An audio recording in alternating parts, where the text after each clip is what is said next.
Hey trappers, Dale Billingsley here, Billingsley Brand Lures. So today I thought we'd do a little thing here. We'd do before we get too far into this, let's back up just a minute. The 1.5 coil spring Duke is probably, undisputably, one of the most popular raccoon traps going as far as a foothold trap. I'm not talking about a dog proof, I'm talking about an actual foothold trap. There's probably been more raccoons caught in the Duke 1.5. There's probably been more Duke 1.5 sold than any other foothold trap going as far as a raccoon trap. I own a few of them. I'm not going to lie about it. They're not my favorite raccoon trap though, as far as a foothold. My favorite is number 11. So I thought today we would take that 1.5 and compare it with the number 11 and just see which one stacks up to the best. I think you guys will be pretty surprised as to how the 1.5 stacks up against the number 11. A lot of guys don't like double long springs. They don't like long springs, period. They think the coil spring is far superior as far as holding power and as far as bedding ability. But I think when we're done here, maybe we'll open some eyes. So stay with me. Readjust the camera. We'll be back in just a second. All right, guys. So here we go. We have a stock 1.5 Duke coil spring, and here we have a stock number 11. Actually, this is an old trap. That's an old Blake and Lamb.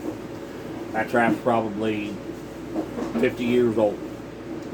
So we're going to see just how they stack up here. As far as chains go, yes, the 1.5 has a heavier chain than what the number 11 does, which makes it a superior deal there. As far as swiveling, they're both swiveled off of the end of either off the frame here with the 1.5 or off the end of the spring with the number 11.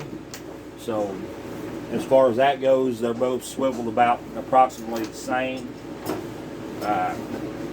Here with the 1.5, you have a nut and bolt pan type adjustment as far as for pan tension, or with the number 11 you don't have. All you can do is bend the dog of the trap up or down to add or decrease pan tension.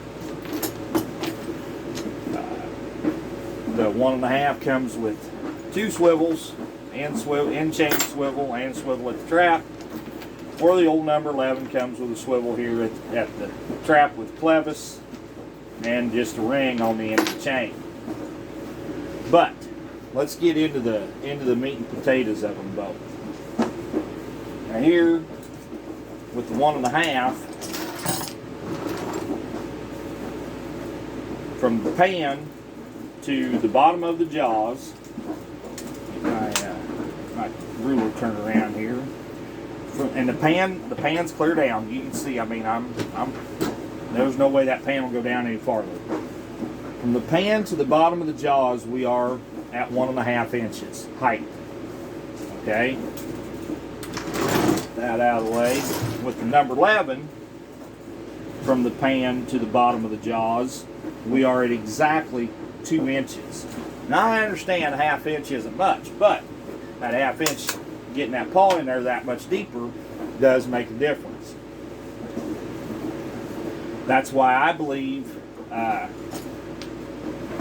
when I'm using these number 11s, especially whether it's in the water or on dry ground, it doesn't matter.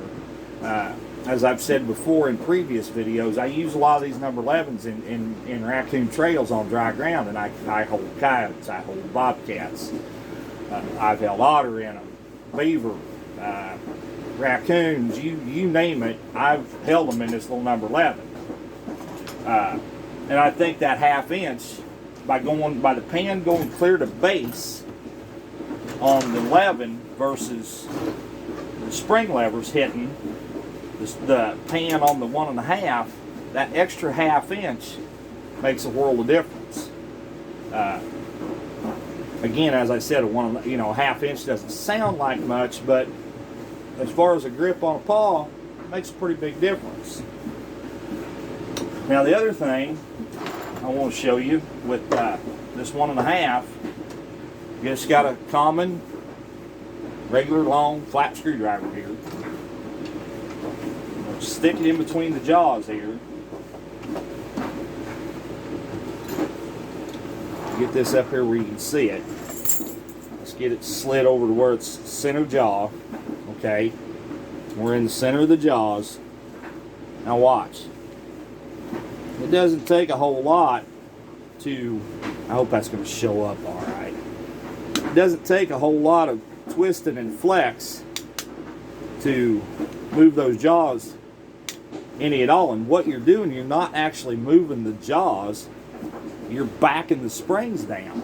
And this is only this trap's only 2 years old. I remember when I bought them. So it doesn't take a whole lot to back those springs down, as you can see. Well, if I can do that with a flat screwdriver, I guarantee you a raccoon can do it too. Now we'll take the number 11 here, and we'll do the same. Put the screwdriver in it, here in the center of the jaws. Whoop. Try that again.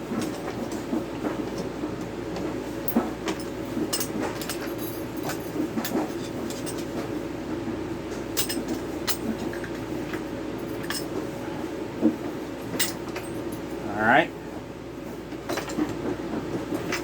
Springs are up in the center of the jaws.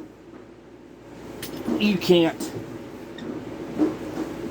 move those springs. You can't twist that screwdriver. You cannot physically back those springs down. Again, in my opinion, makes it far superior holding trap. Alright guys, now I know that was kind of a quick little video for you. Doesn't really amount to much, but I just wanted to kind of show some things there, the 1.5 versus the number 11. I appreciate you taking time to watch this video. I really do. I appreciate it if you take a little more time and hit that subscribe button, hit that thumbs up for me. I'd sure appreciate it. Once again, this is Dale Billingsley with another one, signing out.